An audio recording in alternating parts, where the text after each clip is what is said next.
Assalamualaikum warahmatullahi wabarakatuh. Jadi hari ini kita mau ngobrolin nih soal berita tentang papa kita yang beredar gitu. Iya, sebenarnya kita nggak mau memberikan klarifikasi apapun karena sebenarnya udah papa ada kuasa hukum juga. Ya, dan papa sudah memberikan klarifikasi yang sejelas-jelasnya atas tuduhan-tuduhan yang dilayangkan ke papa selama ini gitu. Jadi sebenarnya tuh itu udah cukup. Cuman yang kita sayangkan adalah media-media gosip banyak yang dipotong-potong sehingga masyarakat itu banyak juga yang menelan berita tuh mentah-mentah potongan-potongan itu gitu ya. Jadi cuma tuduhan dan semuanya itu nggak bener gitu. There's only love moves between us. There's only bond that never lose. There's only bond that never lose.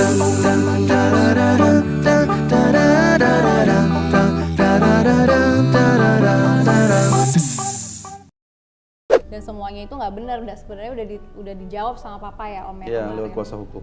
Ini ada Om Fahri ini adalah kuasa hukum papa yang menemani papa dari kemarin sampai hari ini. Dari tingkat penyidikan. Sampai pada tingkat penuntutan. Ya namanya musibah ya. Ya kita sebagai anak sih melihat ini, ya awal pasti kaget, awal pasti sedih gitu. Cuman balik lagi, yang penting kita yang lebih tahu papa kita seperti apa gitu. Kita anaknya, kita tahu betul insya Allah ayah kita nggak akan pernah melakukan hal itu, dan beliau itu benar-benar orang yang paling anti sama hal tersebut gitu, yang lagi difitnah ke beliau nih gitu. Jadi sebagai anak kita akan tetap terus mensupport walaupun sekarang mungkin ya semua orang lagi melihatnya sepihak aja gitu kan. Tapi yang namanya kebenaran ya pasti akan terungkap insya Allah. Apapun yang terjadi sama papa, kita sebagai anak akan terus mendoakan dan mensupport papa sampai benar-benar papa bisa memperjuangkan haknya gitu.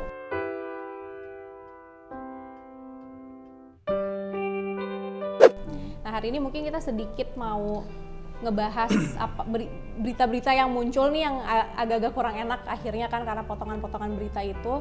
Kayak misalnya aku sama Shirin dibilang aku anak-anaknya nggak bisa ngebalikin. Ya maksudnya ya itulah, nggak ada klarifikasinya kan Om ya. Padahal dari 1,5 hampir 2 tahun yang lalu lah. Hampir 2 tahun yang lalu itu udah kita kembalikan yang dianggap itu adalah merugikan negara. Padahal itu adalah haknya papa dan para atlet gitu kan. Nah, yang dianggap itu pun kita ya udahlah balikin. Shirin juga bilang, "Ya udahlah Pak, nanti kalau itu kan hak papa, nanti tagih lagi aja di akhirat, susah amat gitu loh." Udah balikin aja, itu udah dikembalikan semuanya gitu. Nah, yang sedihnya tuh kenapa itu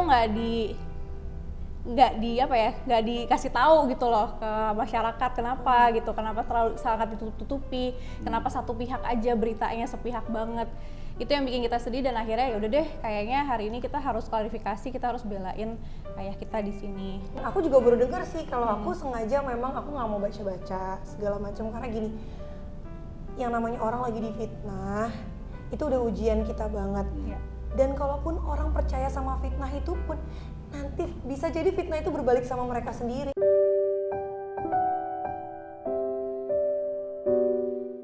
Jadi biarin Allah aja yang ngatur. Maksudnya aku gini, kita itu gila kalau ngarepin ridho dari semua orang. Yang namanya hidup pasti ada yang pro, ada yang kontra, ada yang suka, ada yang enggak. Ada yang akan setuju dengan statement kita hari ini, ada yang akan tetap benci sama kita. Itu namanya hidup.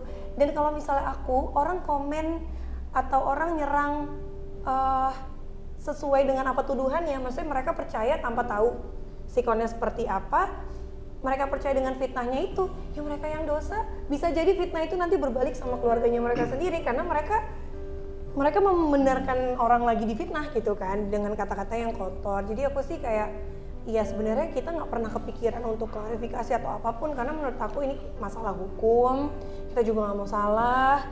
Kita yang pasti sebagai anak tahu bapak kita seperti apa, insya Allah nggak akan pernah kekurangan uang dari anaknya, insya Allah nggak mungkin. Dan sampai hari ini papa nggak pernah ngerasa kekurangan ya. Iya gitu. Ini kan masalahnya Om, kayak kita tuh shocknya tuh 300 jutaan gitu kan. Kok jahat banget gitu loh nodonya. Maaf banget gitu, maksudnya kayak uang segitu tuh bukan satu hal yang susah untuk dicari yang buat halal. kita gitu loh, secara halal. Kenapa harus ada yang, kenapa harus ambil yang haram Gak gitu ada kan? niatan sedikit pun. Makanya pas kita denger 300 juta sekian Pak, udah balikin aja gitu ya Rin ya. Iya, walaupun papa bilang itu kan hak Itu dia. haknya papa dan Papa haknya nggak para ngambil atlet. apapun. Makanya Dia kita udah dibalikin aja, insya Allah kita yang balikin. Iya. Balikin aja Pak, itu pun udah lama ya, 1 tahun Udah setengah hampir. lalu ya. Terus habis itu kan tahun. berhenti, jadi aku kira tuh udah selesai. iya. Dan apa ya, papa mungkin orangnya tuh nggak mau nyusahin anak-anak, nggak mau bebanin anak-anak, jadi kayak yang pusing-pusing itu kita nggak dikasih tahu gitu, jadi ya shock juga. Ya, tapi papa juga berpikiran bahwasannya ya udah selesai, orang udah dikembalikan gitu kan. Makanya pas di fitnahnya segitu, ya kita juga bingung ya gitu, nggak ada untungnya juga papa ngambil segitu tuh nggak ada untungnya. Nggak Iya. mungkin papa memperkaya diri sendiri dengan segitu gitu. Nggak, aku loh. tahu kok. Terus ya ini kalau misalnya omongan anak ini di luar permasalahan ya, ngomongin anak sama bapak, aku sih udah pengennya tuh kalau papa tuh dari awal udah mau ikutan ini, papa kan menggebu-gebu banget tuh waktu awal. Papa tuh capek loh, papa yang ngediriin, papa yang ikutan pelatihan di mana-mana untuk ngedirin ini, papa yang keluar biaya, terus Nggak dibayar. papa diutangi 500 juta, diutangi 500 juta, diutangi 500 juta. Terus abis itu papa dituduh korupsi 300 juta. Kan kesian banget gitu loh. Aku tuh dari awal udah bilang, papa keluar aja, ngapain sih gitu loh. Papa tuh udah umur segini udah di rumah aja gitu, nggak usah gitu. Cuman itu papa tuh pendiriannya kalau emang mau gitu kan. Nah, cuman ya sebagai anak pasti gak bisa ngomong banyak kalau misalnya memang orang tuanya itu kan masih pengen bekerja gitu kan. Tapi intinya orang banyak banget nih nanya sama aku nih, kenapa sih Rin kok kelihatannya santai gitu. Sebenarnya bukan santai ya, karena kita bukan tipikal orang yang nangis-nangis ngupload di Instagram mungkin ya. Jadi orang juga nggak tahu kita di belakang. Karena aku tipikalnya, aku pengen media sosial aku happy, bikin orang happy, bukannya aku berbagi kesedihan. Kasihan mereka juga yang follow aku mungkin udah punya persoalan masing-masing, jangan ditambah lagi beban hidup gue ya kan gitu. Kalau aku kan kayak gitu ya, pilihan masing-masing gitu. Dan satu lagi yang bikin aku tenang adalah apa, aku yakin papa aku nggak kayak gitu. Itu bikin aku tenang. Kenapa? Karena hukum di akhirat itu lebih parah dibanding nggak ada apa-apanya hukum dunia. Hukum dunia dibenci orang kayak gini nih, dizolimin, difitnah. Tapi seenggaknya aku lega, alhamdulillah papa nggak ngelakuin sesuatu yang akan beratin dia di akhirat. Dah itu. Jadi kayak ya udahlah, biar Allah yang bukain mudah-mudahan hatinya orang-orang yang fitnah papa, yang nggak suka sama papa karena mungkin nggak. Mudah-mudahan dilembutin hatinya. Gitulah.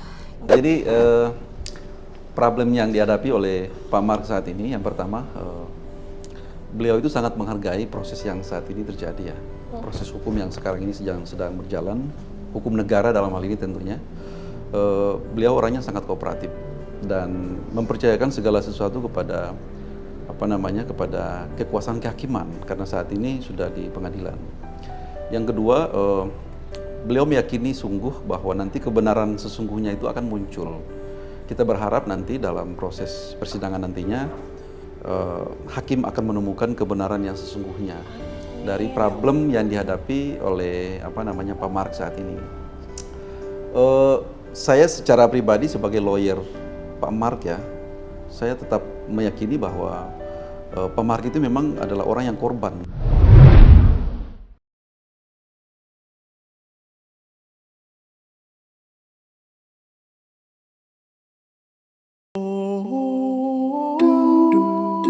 Dinamika yang dihadapi pada saat itu dalam beberapa event ya, mulai dari tes event, kemudian Asian Games di Palembang dan seterusnya, suasana kebatinannya itu tidak seperti yang publik bayangkan saat ini. Bahkan beliau itu sebagai seseorang yang bagi saya petarung ya, sangat patriot ya, sangat mengedepankan kepentingan bangsa dan negara demi untuk merah putih sebenarnya. Karena kenapa tidak? Misalkan saja negara belum memberikan apa-apa nih, insentif belum ada, misalnya bantuan ataupun anggaran belum diturunkan oleh Ines Gok misalkan, Pak Mark itu sudah bisa berdarah-darah dengan mengeluarkan kocek sendiri, dengan mengeluarkan dana sendiri, dana pribadi sendiri. Kalau itu yang mau ditunggu, andaikan kalau mau mengikuti prosedur penganggaran yang begitu rigid yang diatur oleh negara, maka kegiatan trade law itu tidak bakalan jadi. Itu pasti gitu. Nah, dengan demikian, kenapa sampai saya katakan bahwa beliau ini orang baik, ya, tapi berada pada posisi yang tidak tepat. Orang yang tepat tapi berada pada posisi yang sangat tidak tepat. Karena situasi yang dihadapi oleh beliau pada saat itu dengan problematika birokrasi yang begitu panjang, sistem penganggaran yang tidak begitu lancar, misalkan dengan dalam tanda petik bahwa ada aspek-aspek atau persoalan-persoalan birokrasi yang tidak begitu mudah karena yang dikelola adalah uang negara, tetapi semangat juang untuk memajukan ya 3 cabang olahraga itu menjadi sukses. Itu yang pertama. Yang kedua, mengenai sepanjang berkaitan dengan yang tadi disampaikan Mbak Siren tentang pengembalian kerugian keuangan negara. Itu sejak semula saya sendiri sebagai lawyer yang mendampingi pemeriksaan Pak Mark pada tingkat penyidikan di Polda Metro Jaya pada saat itu, sejak semula bahkan paling pertama ketika penyidik meminta untuk pengembalian dugaan kerugian keuangan negara, itu Pak Mark telah menyerahkan sesuai dengan permintaan oleh penyidik pada saat itu, tepat waktu gitu, tanpa tawar-tawar, tanpa apa. Beliau meyakini bahwa proses pengembalian keuangan negara bukan bagian dari pengakuan atas kesalahannya, tetapi bagian dari tanggung jawab beliau sebagai insan warga negara yang baik, yang kooperatif, yang tunduk pada badan-badan peradilan, dan karena itu adalah permintaan resmi dari penyidik dari negara, maka beliau dengan kesadaran penuh menyampaikan dan menyerahkan. Ya, itu dari sikap dan sifat kooperatif yang beliau perlihatkan pada saat itu. Yang ketiga, kooperatif beliau pada sisi yang lain, misalkan proses hukum sedang berjalan, ada beberapa kegiatan kunjungan misalkan ke luar negeri, ya, ke Australia pada saat itu. Kemudian beliau juga harus berangkat ke Yogyakarta untuk mengajar pada satu perguruan tinggi swasta yang ada di sana. Itu dibatalkan karena kenapa? Saking menghargai proses hukum yang sedang bergulir di tingkat penyidikan pada saat itu. Jadi dari profil itu kita bisa simpulkan bahwa sosok Pak Mark itu bukan orang yang tapi luar biasa gitu loh. Punya kesadaran yang tinggi gitu loh, punya tanggung jawab yang luar biasa ya, punya pemahaman yang sangat mendasar tentang hal-hal itu, sehingga kalau mau distigmakan dengan hal-hal yang negatif, bahwa seolah-olah karena dalam tanda petik ada unsur kelalaian atau ada unsur kesengajaan untuk memperkaya diri dan segala macam, itu sesuatu yang sangat tidak rasional, sesuatu yang sangat ironis gitu. Saya ambil contoh, dalam dakwaan jaksa penuntut umum ini kan dugaan memperkaya diri sendiri atau orang lain itu satu, memperkaya seseorang 41 juta, memperkaya orang lain juga 41 juta, satu orang lagi 41 juta. Yang kayak gitu-gitu. Nah, gitu. Itu dugaannya kayak gitu. Tapi karena kita hargai bahwa proses ini sudah berjalan ya, sudah bergulir pada tingkat pengadilan tipikor Jakarta Pusat, sehingga kita meyakini sungguh bahwa nanti keadilan akan ditegakkan ya, dengan akan memeriksa seluruh alat bukti, memeriksa seluruh saksi-saksi dan fakta-fakta, petunjuk-petunjuk yang akan hadir nantinya. Saya yakin bahwa nanti Pak Mark akan terbantu dengan semua itu. Karena saat ini tidak bisa kita mendebatkan kebenaran ini di ruang-ruang publik gitu ya. Yeah. Apalagi terkadang ada penggiringan opini secara sistematis gitu ya. Ada sehingga tidak ada semacam ruang untuk melakukan cover both side misalnya. Jadi seolah-olah diadili di ruang publik, itu yang kadang-kadang kurang elok untuk sebuah negara hukum yang selalu menghargai hak asasi manusia dan prinsip presumption of innocence ya. Jadi praduga tidak bersalah gitu loh. Tapi yang terjadi saat ini adalah presumption of guilt. Jadi seolah-olah orang telah divonis bersalah atas sesuatu yang tidak dia ketahui gitu. Nah, biasanya di Indonesia itu ya orang dihukum dengan asumsi publik gitu loh, bukan dihukum dengan fakta-fakta.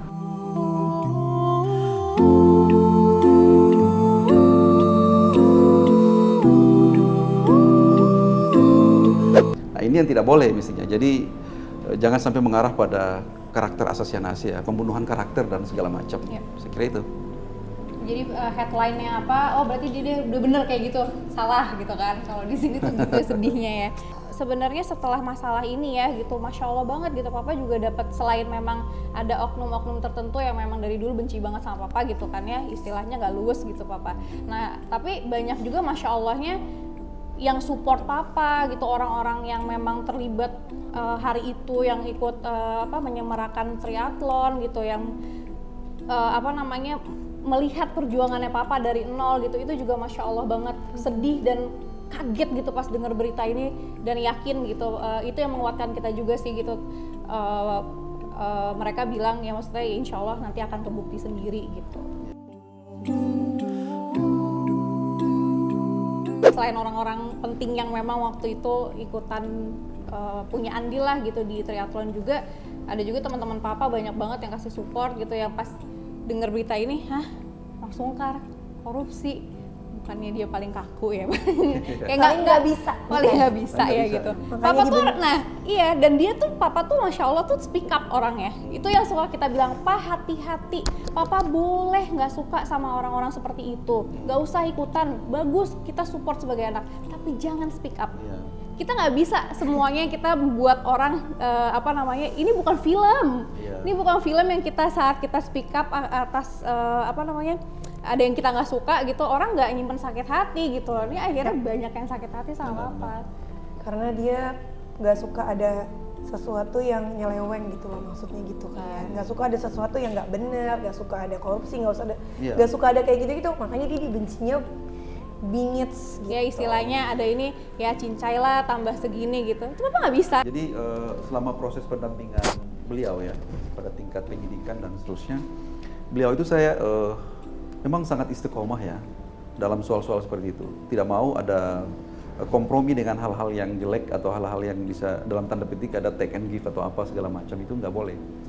Selama proses ini tidak mau sama sekali. Jadi itulah mungkin pesannya beliau sebagai orang yang membersih ya dalam hal-hal seperti itu.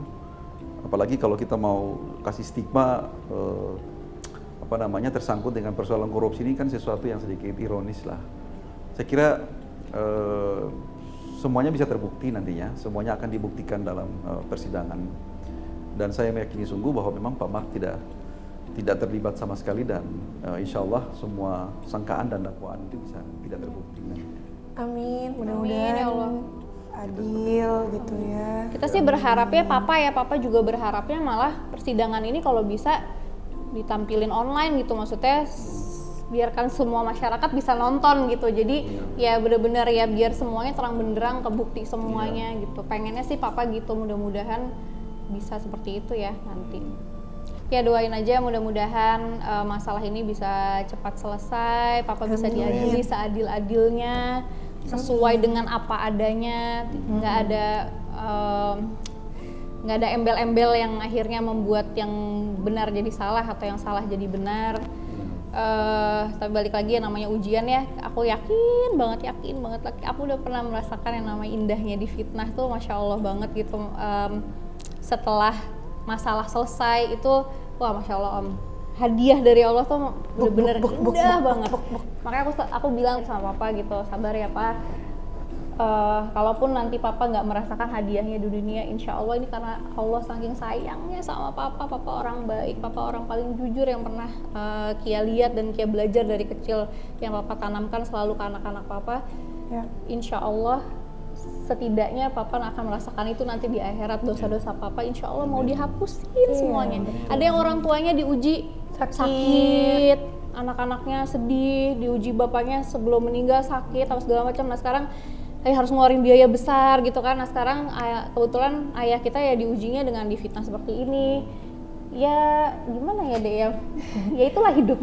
Ya itu hidup. Maksudnya orang, aku yakin kok di luar sana juga mungkin yang nonton ini pasti semua orang pasti ada ujian. Ini bukan di sorga ya, nggak. Maksudnya hidup tuh nggak mungkin kayak slow gitu kan, nggak mungkin. Pasti ada ujiannya tuh pasti. Cuman ujian kita sebagai public figure berlebih lagi. Kenapa? Karena ujian itu apa ya, dinikmati sama satu Indonesia gitu kan. Jadi ya, tapi di situ juga kalau misalnya, maksudnya kan aku selalu belajar untuk berpositive thinking, sama kita harus berpositive thinking sama takdir gitu kan. Kita nggak bisa kenapa ya gitu, karena kita nggak bisa kayak gitu. Ini kan udah takdirnya Allah, kita akan difitnah kayak gini, kita akan seperti ini. Tapi mungkin ada hal-hal yang misalnya kita pernah, yang namanya manusia nggak mungkin ada yang nggak berbuat salah ya, pasti semua pernah berbuat salah. Ada berbuat salah terus digugur ini dengan cara kayak gini. Misalnya 10 orang yang ngina kita, 10 orang itu kan nyetor pahala ke kita kayak gitu. Maksudnya ya itu negatifnya dibully orang, positifnya kita dapat pahala tuh borongan gitu dari orang-orang yang bully kita gitu. Jadi kayak ya udah berpositif thinking aja. Aku sedih banget, cuman kayak aku selalu ingat Allah itu nggak pernah ngasih ujian di atas kemampuan hambanya. Iya, papa selalu nyampein hal-hal yang bikin kita tuh malah lebih tenang gitu kan, karena itu ya namanya menurut aku pengorbanan orang tua. Sesusah apapun kondisinya orang tua itu nggak mau bikin anaknya itu terpuruk gitu loh. Itu yang aku kan nanya kan, kita kan nanya kan sama Ade sama Fari juga yang kesana, gimana papa tuh nutupin banget gitu, kayak papa selalu nyampein tolong sampein ke anak-anaknya papa itu nggak kenapa-kenapa, sehat, terus Masih banyak yang bisa disyukurin. masih banyak yang disyukurin. Dia selalu bilang sama kemarin sama terakhir kan yang kesana tuh adik aku ya, dia bilang papa tuh di sini belajar banyak dari orang-orang kayak gitu kan, papa harus banyak bersyukur, papa selama hidup tuh dikasih nikmat yang luar biasa. Itu yang malah bikin aku tuh kayak aduh Masya Allah, memang Allah itu nggak pernah salah ngasih ujian sama hambanya di orang yang tepat gitu. Karena nggak semua orang juga kuat gitu kan. Kita pada ya wajar ya kita sebagai anak ngeliatnya papa udah sepuh nih, udah 73 masih harus ngerasain ujian yang menurut aku berat banget loh Lagi ini sakit gitu. Lagi sakit pula. Ya kita awalnya tuh bener-bener sedihnya banget karena nggak tega sama papanya gitu. Tapi Karena papa lagi nggak sehat banget loh. iya, tapi ya alhamdulillah papanya sendiri yang menguatkan kita sih, justru bukan kita yang menguatkan papa. Iya, ya mudah-mudahan papa cepat sembuh karena papa lagi sakit, gitu kan. Amin. Papa lagi sakit, udah berapa belas hari papa sakit nggak sembuh-sembuh. Itu yang bikin kita khawatir, yang namanya anak ya. Mau sesabar-sabarin orang tua ke anaknya juga pasti khawatir juga lah. Pak Mark itu kan ditunjuk dari KONI untuk menjadi presiden PPFTI ya, itu sejak 2015. Dan sepanjang ini hemat saya itu beliau telah mewakafkan tenaga dan pikirannya yang begitu banyak kepada pengembangan olahraga ini gitu ya, dengan starting pointnya dari nol gitu ya, dari tidak ada apa-apanya gitu. Dan ini satu pengorbanan yang tidak bisa kita anggap sepele gitu. Nah itu jadi saya kira ini sebagai sebuah legacy yang cukup positif ya dalam hal untuk menata dan mengelola cabang-cabang olahraga ke depan untuk kepentingan bangsa dan negara. Saya kira Pak Mark sebagai salah satu sosok contoh dan teladan yang sangat baik untuk itu, yang harus kita syukuri dan kita ikuti sebenarnya. Saya kira itu. Jadi itulah nilai apresiasi yang dapat saya berikan kepada beliau ya dalam memimpin organisasi ini selama ini. Karena proses hukum saat ini sedang bergulir di pengadilan, jadi tidak bolehlah kita itu menghakimi sesuatu yang belum jelas ya. Karena prosesnya ini masih sangat berjalan, masih terbuka. Kemudian pembuktiannya masih sedang jalan, bahkan persidangan selanjutnya tanggal 9 Maret ya, itu sudah dimulai dengan pemeriksaan saksi dan seluruhnya.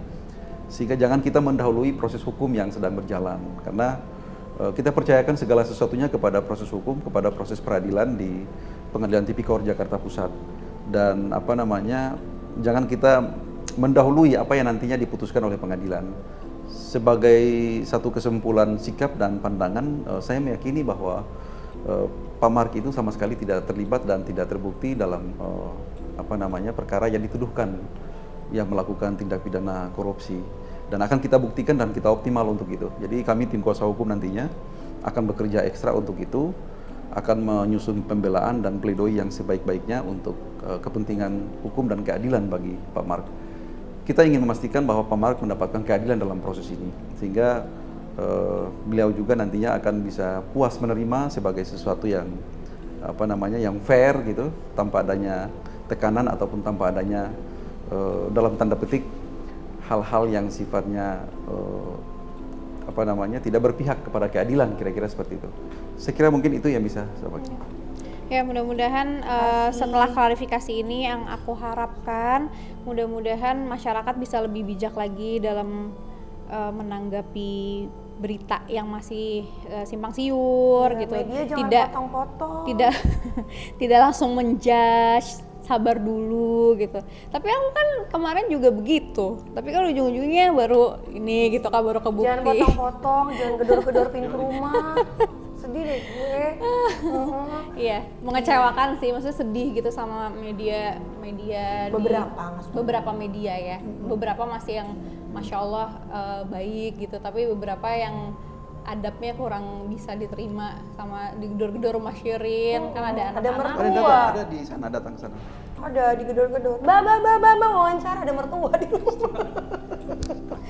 Nggak izin, nggak apa-apa, tapi nggak apa-apa, mungkin harus berhusnuzon, dia mungkin disuruh bosnya buat tayangan besok ya kan. Ya, itulah namanya proses hidup, proses pendewasaan, hadiah dari Allah.